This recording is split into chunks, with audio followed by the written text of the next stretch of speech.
deposit for the interest of my money for my business. They have some money to give as interest on my money.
So, lalabas na po yung estudyante ko.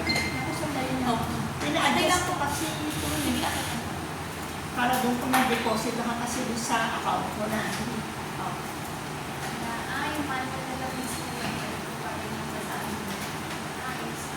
Sabit lang. Jen, itatansa ko muna. Opo. Itatansa ko muna ha, para ano na siya, nainit na eh. Hindi po, susunod lalabas na po kasi yung aking estudyante. Oo nga, ito na. Yakinan mo. Hindi ko session na ka mo, hindi ko nasagot ka mo, Jenny.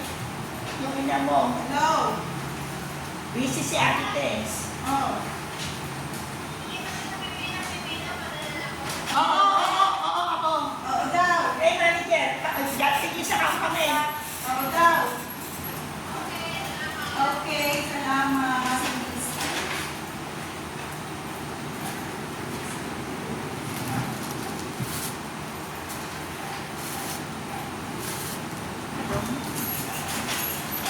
Ito na, oh. Kasi inaalis ko na doon sa pangalan ni ito. Pinapalipat ko sa Pangalan ko. oo. Kaya lang yung ibang pangalan, yung nakapili pa rin. Ay, wala ka palang tatak na pili. Kasi isa atin number yun eh. Tapos dalawang account, hindi pwede yun. So, susunod na lang pagbayad. Pasensya na po. Oo, sige. Sige.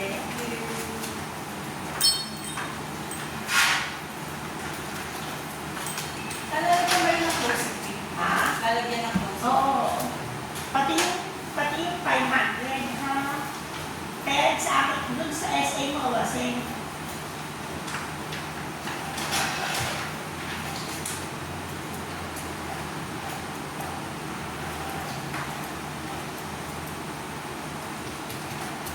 ano to interest?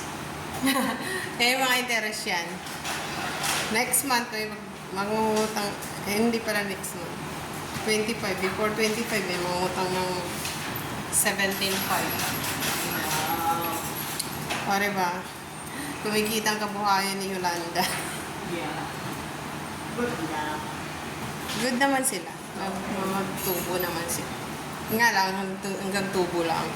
Aabot sila ng year. Bago December pala kasi may mga bonus. Oy, go na. O, diba? May mga bonus sila kaya pag December. Bonus na rin. Oo nga, nag-invest mo naman yun ng mga gadget eh. Ano budget ba? iPhone.